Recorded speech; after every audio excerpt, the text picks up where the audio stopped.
राधे राधे दोस्तों, आज की कहानी का नाम है आंसू। आज पूरा परिवार बरामदे में खूब हंस हंस कर बातें कर रहा था। ठा- ठहाकों की आवाज़ बाहर तक सुनाई दे रही थी, क्योंकि शादी के पूरे 6 महीने बाद आज कोमल पहली बार अपने मायके आई थी। ऐसा लग रहा था जैसे पूरे घर में रौनक छाई हुई हो। सब लोग बरामदे में बैठकर बात कर रहे थे। ठहाके की आवाज़ घर के बाहर तक जा रही थी। कोमल की माँ, पापा और उसका भाई पवन सब लोग एक साथ बैठे थे। तभी शालिनी नाश्ता लेकर आई।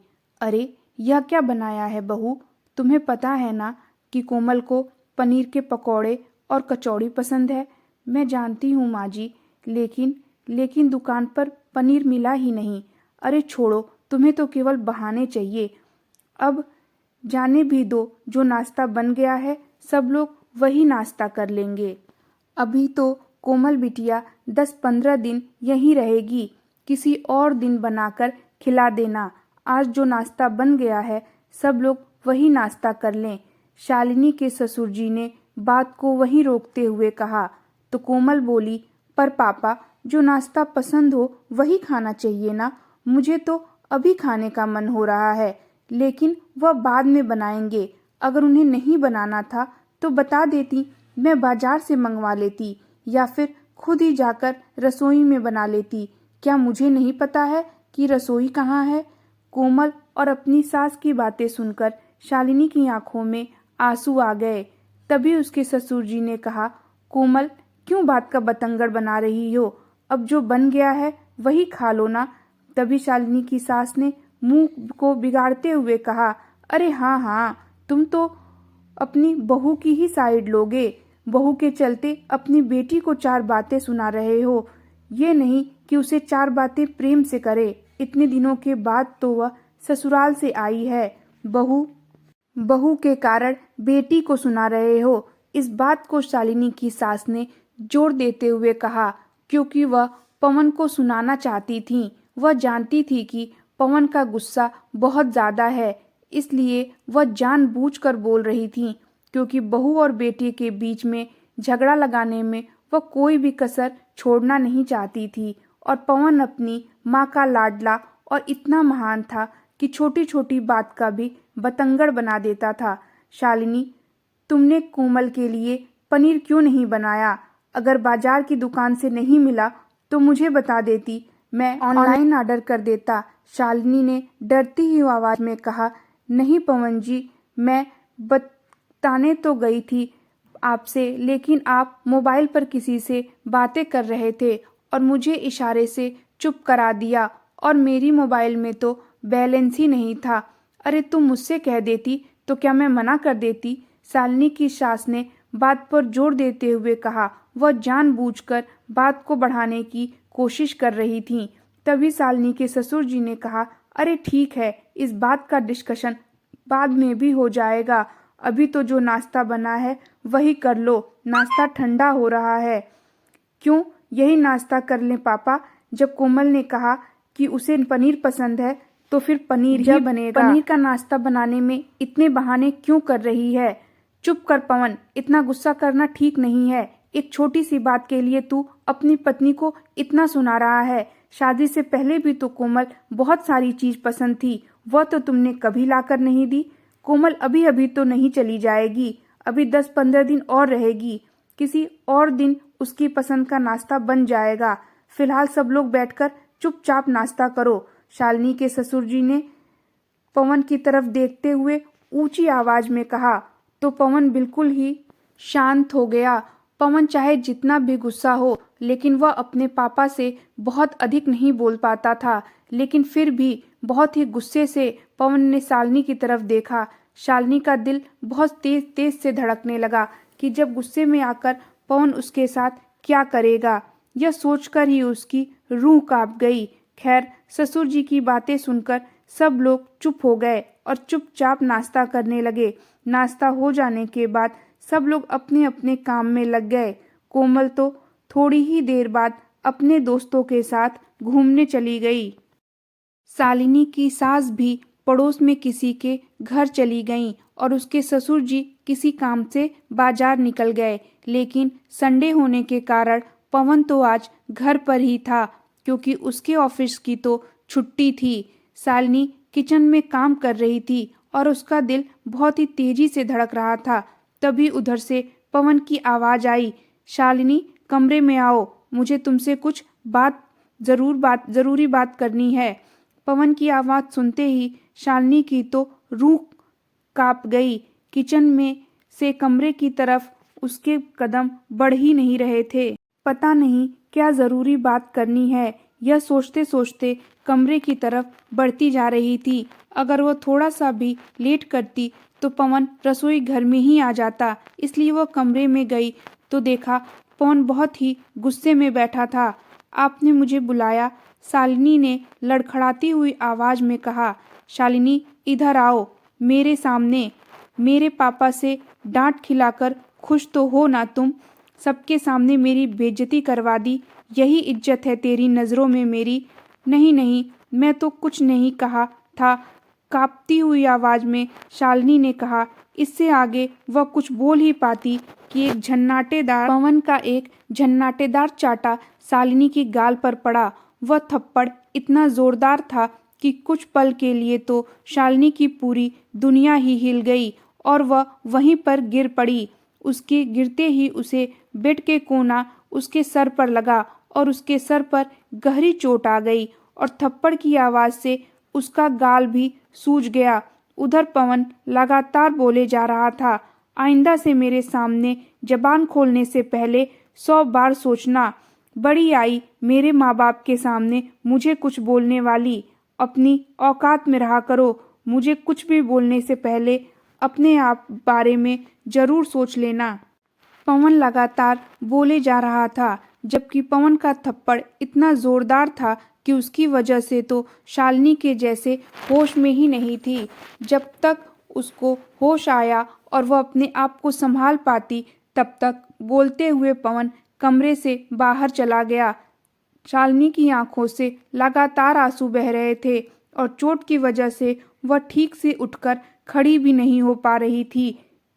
एक बार के लिए उसने सोचा कि अपनी माँ को फोन लगाकर उसे सारी बात बताऊं, लेकिन फिर उसे एकाएक याद आया कि माँ से बताने का फायदा ही क्या, वह आखिर क्या ही कर लेंगी, वह बेचारी अकेले क्या ही कर लेंगी। पापा होते तो कुछ करते भी। जब शालिनी छोटी थी तभी उसके पापा का देहांत हो गया था। बड़ी कठिनाइयों से उसकी माँ ने मामा मामी और चाचा चाची की मदद से उसकी शादी की थी। अगर वह अपना दुख अपनी माँ को बताती तो उन्हें बहुत कष्ट होता। यह सोचकर शालिनी ने फोन रख दिया और वह लगातार रोए जा रही थी। वह चुपचाप रसोई घर में चली गई और खड़े होकर सोच रही थी कितनी मुश्किलों से उसकी माँ ने सबकी मदद से इतना देख सुनकर उसकी शादी की थी। अपनी तरफ से तो उन लोगों ने कोई कमी नहीं की। अब जब किस्मत ही खराब हो तो कोई क्या कर सकता है। मामा मामी ने अपनी तरफ से तो कोई कमी नहीं रखी, बिल्कुल अपनी बेटी की तरह पाला है। लेकिन अब शादी हो चुकी है, शादी के बाद उनसे अपनी तकलीफ कहकर उन्हें परेशान करने का क्या फायदा। अब तो वह भी हक नहीं रहा। अब दोपहर हो चुकी थी। सब लोग खाना खाने के लिए बरामदे में इकट्ठा हुए। शालिनी का चेहरा देखकर कोमल ने अपनी माँ की तरफ इशारा किया तो उसकी माँ ने उसे चुप रहने को कहा। जब शालिनी किचन में गई तो दोनों माँ बेटी उसके पीछे पीछे रसोई घर में पहुंची। अरे भाभी, यह आपके सर पर चोट कैसे लगी? क्या कहीं पर पैर फिसल कर गिर गई थी? क्या हुआ? नहीं दीदी, वह आपके भैया ने। बस चुप हो जाओ बहू, अपने और अपने पति की बातें बेडरूम तक रखा करो, बाहर लाने की जरूरत नहीं है। अपनी सास की बातें सुनकर शालिनी जोर जोर से रोने लगी और उसके आंसू लगातार बहे जा रहे थे। यह क्या मनहूसियत फैला रखी है। कोमल बेटा, आज खाना तुम ही परोस दो। अगर तुम्हारे पापा ने देख लिया तो बिना मतलब का 4 बातें तुम्हें भी सुनाएंगे और मुझे भी। अरे महारानी, खड़ी खड़ी क्या देख रही हो? चलो अब रोटियां बनाओ। लेकिन शालिनी चुपचाप खड़ी होकर अपनी सास की बातें सुन रही थी। वह सोच रही थी कि आखिर यह कैसी औरत हैं कि अपने बेटे को कुछ कहने की बजाय उसकी गलतियों को छुपाने की कोशिश कर रही हैं। तभी शालिनी की सास ने उसे झटका देते हुए पीछे ढकेल दिया और खुद ही जल्दी जल्दी रोटियां बनाने लगीं। उधर कोमल ने थाली में खाना परोसकर बाहर अपने पापा को ले गई। अरे, आज तो बड़ा कमाल हो गया बेटा, आज तुम खाना परोस रही हो। तुम्हें तो कभी अपनी भाभी की मदद करते हुए नहीं देखा। शालिनी कहाँ है? अरे पापा, वह भाभी की तबीयत आज कुछ ठीक नहीं है, तो मैंने सोचा कि आज मैं ही खाना दे दूं। बहुत अच्छा बेटा, मुझे बहुत खुशी हुई। घर में जब बहू और बेटी दोनों मिलकर काम करते हैं तो उस घर में बरकत और खुशहाली आती है। आज तो मैं खुशी के मारे एक रोटी और अधिक खाऊंगा। कोमल मुंह बिचकाती हुई रसोई घर में वापस चली गई। कुछ देर बाद शालिनी की सास ने कहा, अरे महारानी, खड़ी खड़ी मुंह देखोगी या फिर रोटियां भी सेकोगी? कोमल बेटा, मेरा भी खाना लगा दो, मुझे भी बहुत भूख लगी है। मैं भी तुम्हारे पापा के साथ ही खा लूं, नहीं तो वह मारे खुशी के रसोई घर में ही आ जाएंगे और इसका चेहरा देखकर चार बातें सुनाने लगेंगे। मैं बाहर चलती हूँ, तुम मेरा भी खाना ले आओ। तभी शालिनी की सास बाहर चली गई और कोमल अपनी माँ का भी खाना लेकर बाहर गई। कुछ देर बाद शालिनी के ससुर जी खाना खाकर वहां से चले गए। तभी पवन भी कमरे से बाहर आया। आओ बेटा, तुम भी बैठकर खाना खा लो। अरे महारानी, अब तुम ही खाना परोस दो, बिना मतलब के चलते चलते मेरे पैर दुख गए। अरे बेटा, इस तरह से कौन मारता है? जरा तुम अपने गुस्से पर काबू किया करो। गुस्सा काबू करने की बात कर रही हो माँ? मेरा तो मन करता है कि इसके साथ क्या क्या कर दूं, लेकिन बहुत कुछ सोचकर चुप हो जाता हूँ। अच्छा चुप हो जाओ, अब शांति से खाना खाओ। शालिनी चुपचाप अपनी माँ और अपने पति के बातें सुनकर किचन में खड़ी आंसू बहा रही थी और सोच रही थी कि कैसी किस्मत है मेरी। कुछ देर बाद सब लोग खाना खाकर अपने अपने कमरे में चले गए, लेकिन शालिनी वहीं बरामदे में चुपचाप बैठी रही। तभी दरवाजे पर डोरबेल की आवाज आई। शालिनी जैसे ही दरवाजा खोलने के लिए उठी, उसकी सास ने चिल्लाया, अरे पागल, क्या कर रही हो? ऐसे ही दरवाजे पर चली जाओगी क्या? दुनिया भर को जताने का इरादा है? जो कमरे में और अपना चेहरा ठीक करो। शालिनी चुपचाप अपने कमरे में चली गई और उसकी सास ने दरवाजा खोला।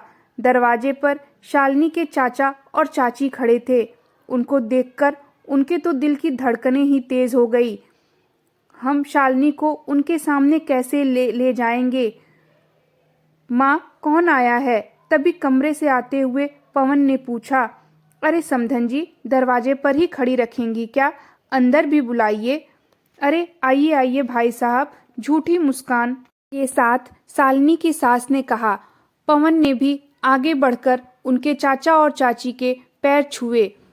यह आप लोग बैठिए, मैं शालिनी को बुलाकर लाता हूँ। यह कहकर पवन कमरे के अंदर चला गया और शालिनी को धमकाने लगा कि अपना चेहरा ठीक कर लो और किसी को कुछ भी पता नहीं चलना चाहिए। कोई पूछे तो कह देना कि किसी चीज से चोट लग गई थी। शालिनी चुपचाप पवन की बातें सुन रही थी और अपना चेहरा और अपने कपड़े ठीक कर वह बाहर आई। अपने चाचा और चाची को सामने देखकर शालिनी जोर जोर से रोने लगी। तभी उसकी चाची ने उसे गले लगा लिया। अरे क्या हुआ बेटा? कुछ छुपाओ मत, कोई बात है तो बताओ, तुम इतना क्यों रो रही हो? अरे कुछ नहीं समधन जी, इतने दिनों बाद आपसे मिली है ना, इसलिए दिल भर आया होगा। शालिनी की सास ने बात को संभालते हुए कहा। अरे नहीं नहीं समधन जी, हमारी शालिनी इतनी कमजोर नहीं है। और तुम्हारे सर पर यह चोट कैसे लगी बेटा? कुछ नहीं चाचा जी, वो शालिनी बाथरूम में फिसलकर गिर गई थी। नहीं, मुझे मेरे पति ने मारा है, यह चोट इस वजह से लगी है। तभी शालिनी ने कहा, पवन और उसकी माँ तो हक्के बक्के रह गए शालिनी की बात सुनकर। यह मैं क्या सुन रहा हूँ समधन जी? अरे भाई साहब, यह पति पत्नी के कमरे की बात है, वो आपस में ही समझ लेंगे। इसमें हम और आप क्या कर सकते हैं? आपस में ही समझ लेंगे। समधन जी, यही बात अगर आपकी बेटी कोमल के लिए होती तो भी आप क्या यही कहती? हमने अपनी बेटी की शादी मार खाने के लिए नहीं की है, हम अपनी बेटी को लेकर जा रहे हैं। यह कहकर शालिनी के चाचा और चाची उसे लेकर उसके मायके चले गए। आंसू बहाते हुए चुपचाप शालिनी ने अपना सामान पैक किया और अपने चाचा और चाची के साथ चली गई। कुछ देर बाद जब पवन के पिता को यह सारी बातें पता चली तो उन्होंने अपने बेटे और अपनी बीवी पर बहुत गुस्सा किया और पवन से कहा, जा अपने ससुराल और माफ़ी मांग मेरी बहू से और उसे घर वापस लेकर आओ। दोस्तों, आपको यह कहानी कैसी लगी हमें कमेंट बॉक्स में ज़रूर बताएं और हमारे चैनल को सब्सक्राइब, लाइक और शेयर करें। Thank you.